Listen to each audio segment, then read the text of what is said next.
तब्येत बरी नाही पण गणपती जवळ आले, मग आज घर झाडून घेते मी. तर चला आज घर झाडून घेते. तर आता इथे मी हॉलपासून सुरुवात करते. तर पहिला हॉल झाडून घेते, मग गॅलरी किचन वगैरे असं झाडून घेते.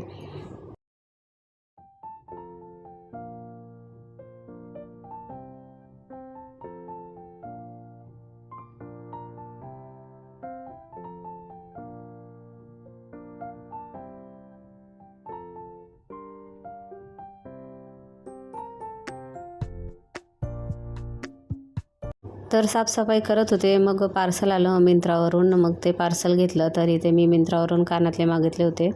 तर खूप छान कानातले आलेले आहेत. मग ते पार्सल बघितल्यानंतर परत झाडायला सुरुवात केली. आता इथे लादे वगैरे सर्व पुसून झालेलं आहे. भिंती वगैरे स्वच्छ करून घेतल्या. मग आंघोळ करून आले. आता इथे बेडवरती मी बेडशीट टाकते. तर व्हिडिओ कसा वाटला नक्की सांगा. व्हिडिओ आवडल्यास लाईक शेअर सबस्क्राईब करा. बाय.